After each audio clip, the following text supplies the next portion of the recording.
Hi everyone, I'm Alex Carpenter. I'm Elizabeth Van Royen. And this is the Firestarters Podcast.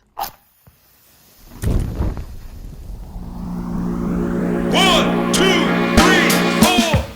In this episode, we discuss some of the opportunities that arise from preventing food waste, and we also touch on the importance of local engagement.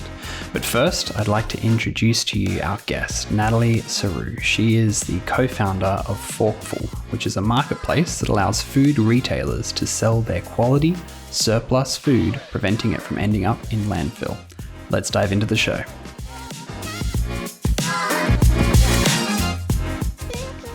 Welcome, Natalie. Hi, thanks. Thanks very much.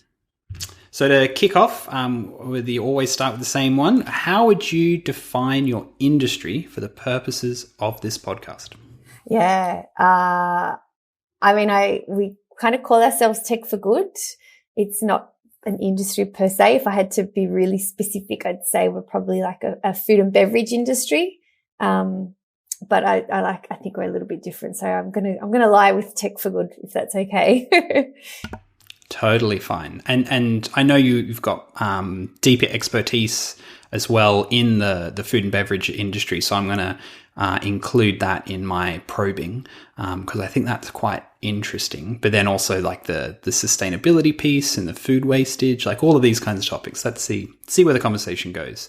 What do you think is one change to start off with that you've seen recently that could open up opportunities within your industry? Where do you see things changing and going? I think there's much more of a consumer awareness piece around where is my food coming from, where is it ending up when I don't eat it, or when the restaurant I'm at doesn't use it, or the shopping centre where I shop doesn't sell it. I think that's definitely becoming a lot more prevalent. I think as we kind of move into a situation where people are watching their purse strings a lot more. Consumers are also looking at how do I minimize some of my spending so that I can still, eat good food and provide good food to my family without having to sacrifice and end up eating a Big Mac for dinner. I think it's also, people are more aware about their health and taking, the health impacts of what we eat and what we put into our body. Also comes into play. So it's kind of like a couple of different stories that are all weaving into one. So if I was to summarize it, I would say a consumer awareness of food waste, consumer awareness of their spending habits, and also consumer awareness about what am I eating and what impact is that having on my health. So I suppose like where does tech get into like the fresh fruit and veg markets? They're pretty some of them even operate without FPOS machines. That's really old school. Nothing much has changed since the dark ages there. What do you see? Are there any opportunities in that space for innovation or entrepreneurial opportunity? Yeah, I suppose, when I look at the local farmers markets and they kind of travel around and there's different ones. In Melbourne, there's a Victorian Farmers Association and they host different suburbs, different every day of the week. I quite often think what happens to that farmer on a slow day? Do they take their food back? Do they donate it? Does it turn into animal feed?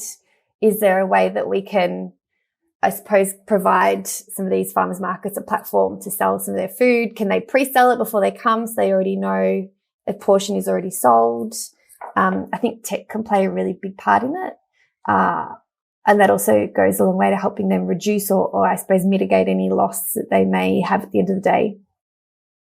So what if there was a platform, let's say that, when there was food that was still good, but it was getting close to the end of the day and organizations, maybe even takeaway shops, they wanted to clear this stock and then there was this platform that they could get rid of it. That you reckon that could work? You mean like Forkful? Oh, what's that? Yeah. I definitely do. And I think there's a huge demand for it. We kind of look at what's happening globally and it's booming. It's just seems to be a bit slower of an uptake in the Australian market, but we're getting there. We're working on it. Yeah. And so I suppose what the consumers are demanding this stuff, or do you think it's more so it's a problem-led space, or like how is it playing out? What's stopping it? Yeah, interesting. I think it's definitely a consumer-driven piece. I think for two reasons. One, people are really watching their pockets in terms of spending, and the other piece is then obviously people want to reduce food waste or eliminate where possible. We've had a lot of conversations with a lot of businesses, and I think last time I had a look at the baseline, it was 666 million meals wasted, and yet I could tell you every second business we speak to apparently doesn't have any food waste. So that leads me to believe that is it a problem the hospitality industry identifies with that's big enough for them at this point in time? No. How do we flip that on its head and say this is not a problem, this is an opportunity for you, and it's not a brand devaluation, but actually it's a value add to your brand?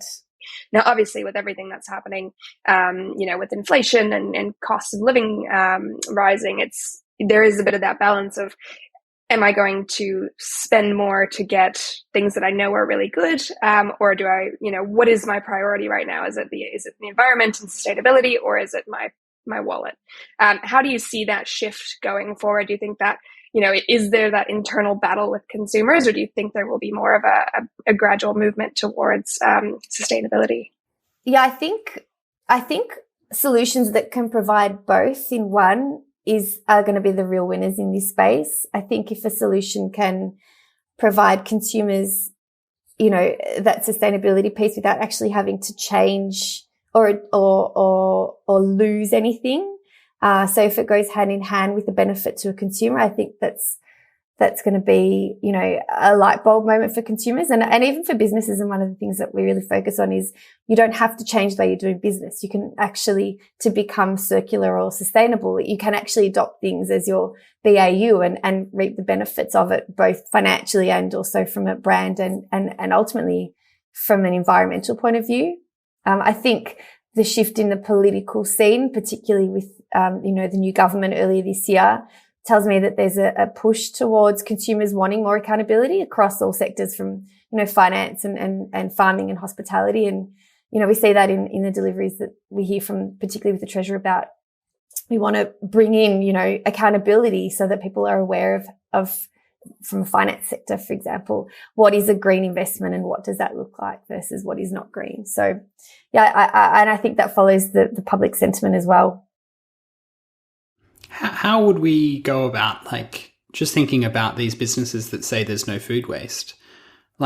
It's better for every brand to say we don't waste food, and so that seems like a slightly slippery slope of, well, if everybody's not wasting food and yet our landfill is full of food, then where is it coming from?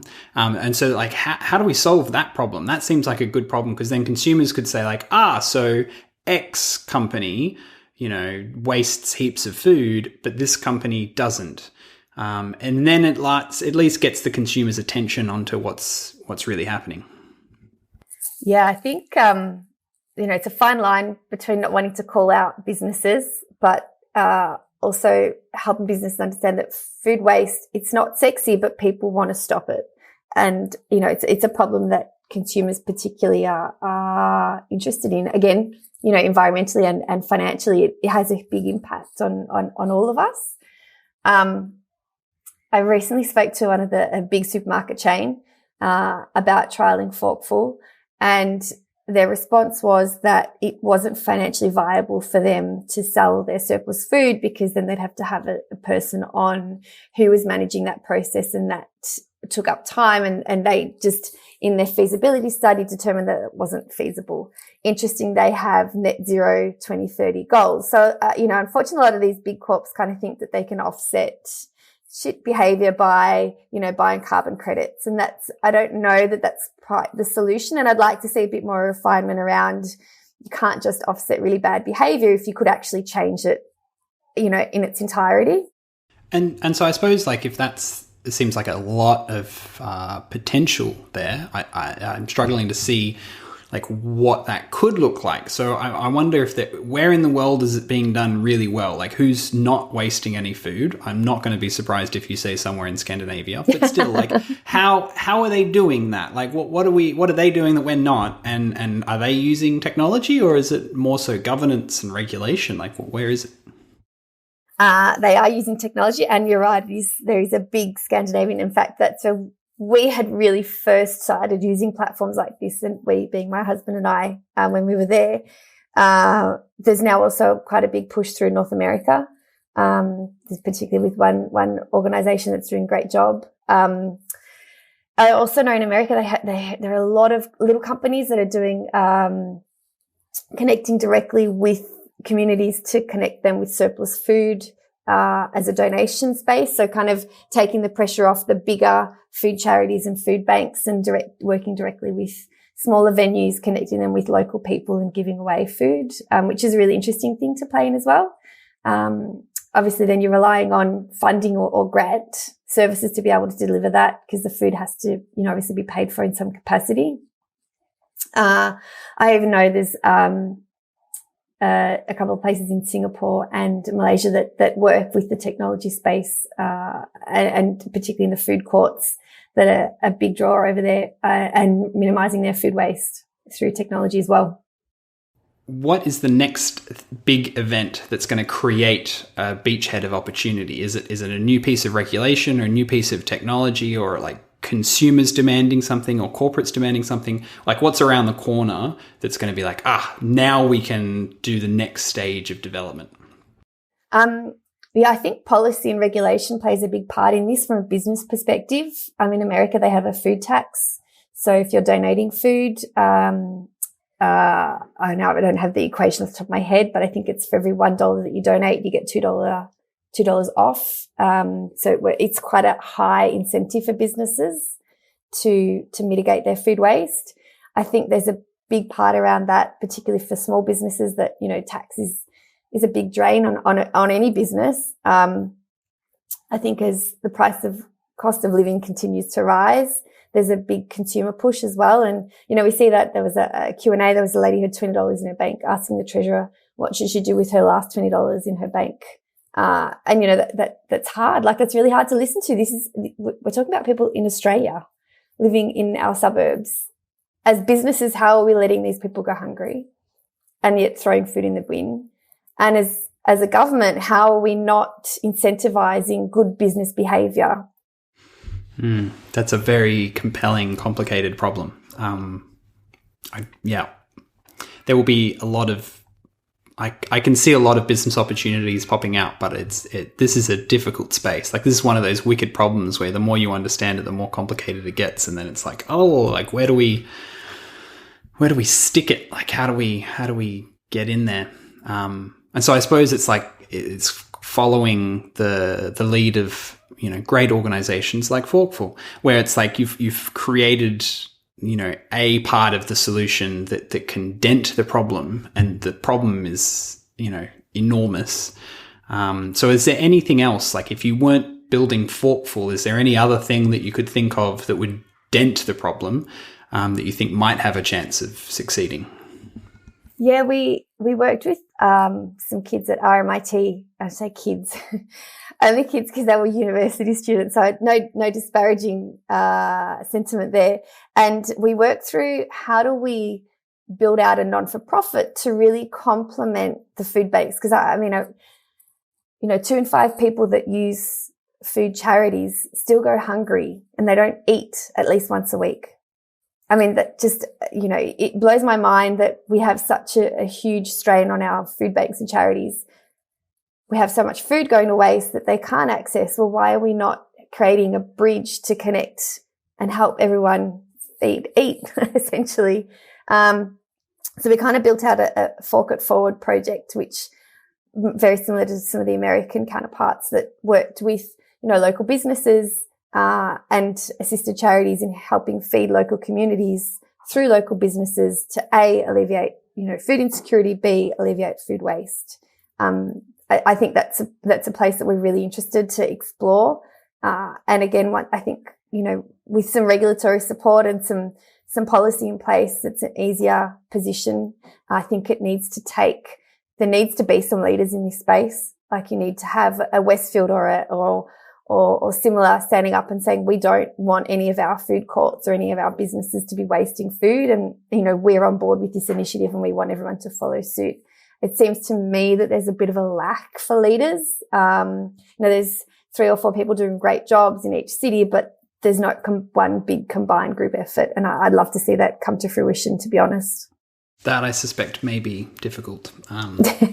But yes, I think it's potentially scrappy people who are going to start the charge, and then the large corporates will jump on the bandwagon once it's proven entirely.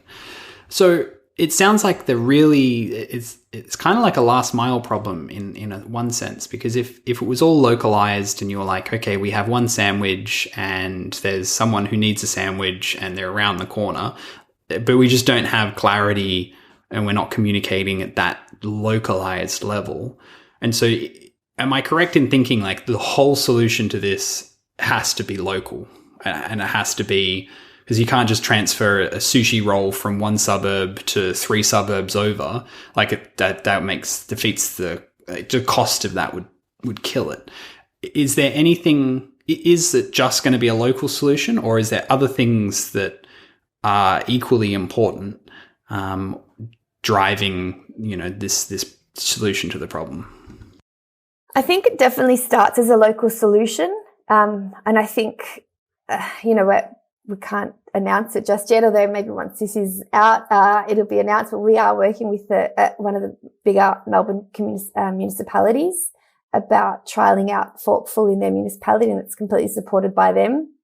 I think that really helps us, dig deep into how does the local council play, or what sort of role can they play in embedding some, great technology and not just us, there's a few of us participating in this program, and multiple solutions coming together that help businesses understand that it's really easy to change habits for the better, and bring awareness to local communities. And then how can you essentially take that model and then roll that out through multiple municipalities at a time when you've got one, I suppose, method and tried and tested that works, kind of literally picking that up and moving that around to 52 municipalities in Melbourne. That does sound amazing. And certainly if you can prove it out in one space, then it's much easier to onboard everybody else. So maybe if we take a step to the right, and is there any other like big problems and opportunities within your area of tech for good, even besides from outside of food waste? Is there anything else that you're seeing that is brimming or around the corner that could be quite exciting? Yeah, that's a really good question. What else do I really like? I mean, I saw something on the news yesterday which I really loved, and it was a guy that's developed you can power your car from the street. So basically he's been working with one of the municipalities in Melbourne, and he's connected essentially what he called a big extension cord underneath the footpath that pops up on the nature strip. And as a homeowner who's got an electric vehicle, you've got your own portable battery, which you plug into your large extension cord sitting on the nature strip.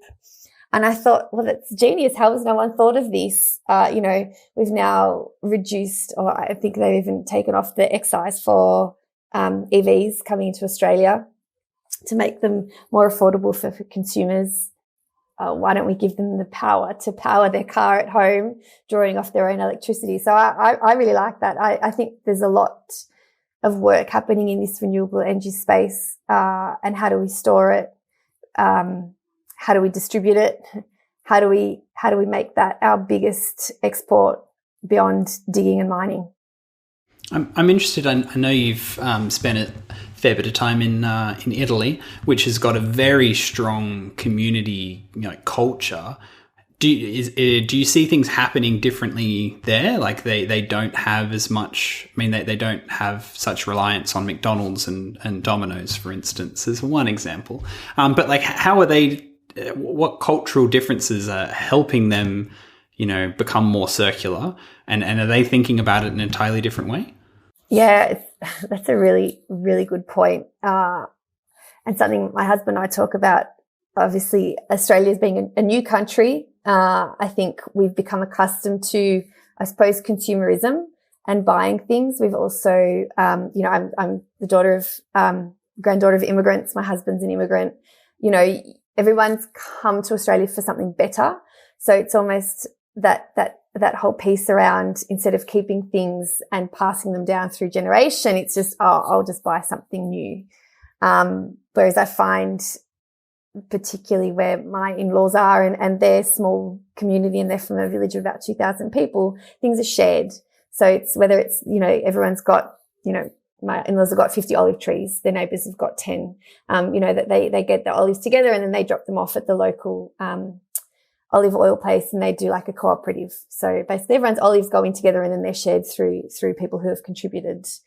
I saw actually at my local library here, you can bring your homegrown fruit and vegetable and share them. And I'd never seen that. That was the first time I'd seen it. They do it every second or every third Saturday of the month, where you can bring your own homegrown foods and share them with other local people. Wouldn't it be great if that was more mainstream and we saw that on the news, as opposed to, killings and drunken fights and things that don't foster a positive change in people? I think when we talk about older civilizations that have been around for thousands of years, that need for consumerism isn't as prevalent as what we have in a newer society. I totally agree, and man, it feels like suddenly all of a sudden that's even bigger problem than food waste. Fixing that's going to be difficult. I wonder whether or not inflation might actually act as that government regulation piece, because if everything's starting to get more expensive, then maybe if we can make the greener choice, better for your back pocket in the long term, because I think a lot of our purchasing decisions are driven by short-term thoughts. And so we're like, what's cheaper now? Well, in this exact moment, it isn't to soak lentils and chickpeas and then turn that into a curry in, 24 hours. But actually that is in the long term. So it's about helping people make the right decision for their back pocket in the long term, which actually ends up being better for the environment, perhaps. So I suppose, how would you go about, if we were to create some sort of opportunity around helping consumers identify better long-term decisions and aligning that with the environmental outcomes? What could that look like from your thought? I wonder if we could have almost like a self-reporting system through your Centrelink app or your ATO app, where if you're buying an EV, you can upload your receipt and have that maybe taken off a portion of your income tax. Or, if you've got your solar panels on and you're already paying less for electricity, is there a way that we can incentivize people for making better decisions? I think government has a big role to play in driving change behavior, or behavior change. And I think the thing with government, it's really interesting. It's not saying to them, hey, we've got a problem. It's kind of like you got to go and say, I've got a problem, but here's the solution and we know it works. So can we try and think about how we can roll this out? So maybe it's more about going back to that local piece, about trialing a few different initiatives and seeing what works with a small select group of people, and taking that to a larger pool, and then turning that into a bit of a government piece about, this is what we think could work. We've trialed it with this many people. We'd like you to endorse it for a bigger trial. Yeah, I totally agree. I wonder now, your customers, you have a very broad swathe of customers. So maybe answer the question and choose which customer you want to answer. But it's really about what are you hearing about what customers want to buy, but currently they can't find. If there was something that you could give your customers, they would just buy it in a heartbeat, whether that's the corporates that you're dealing with, the cafes, or the end consumers. Is there anything that you're hearing on the street of man, I just wish we could solve that problem? and we can't? Yeah, that's interesting. I'm going to take my consumers, and I'm going to take the biggest group of consumers that we have, which is mums who are feeding families. About 46% of us, of our consumers are mums feeding families. And overwhelmingly, their purchases are for school lunches, healthy school lunches the next day. So that was really interesting learning for us. We thought people would be buying things for dinner. But when we did some really early customer search, questions, it was, I just needed to buy things for my kids' lunchbox the next day, and this was healthy and quick. So they want quick, healthy solutions. Is there any other words of inspiration for young entrepreneurs that you coming behind you of, they want to tackle the food waste problem or the circular economy problem? Is there anything else that you think they should be focusing on? Not really. I think there's, collaboration is a big piece. I think there's lots of people doing great things, and I like to see people working together more for a more harmonized outcome as opposed to, I suppose being territorial, particularly in food waste, but then also more gradual. I mean, we're quite lucky. We've connected with some great circular businesses and we have our own little network going. But there's nothing that's, I suppose, really as cemented in that space. I think it's important to keep learning that piece about continually learning. We only get better when we absorb more information, and we can make better educated decisions, and we can learn from people that have, learn along the way. And, none of us are perfect and everyone's going to make mistakes, and it's only an error if you didn't learn from it, I think is the other thing as well. 1, 2, 3, 4. Thanks for listening.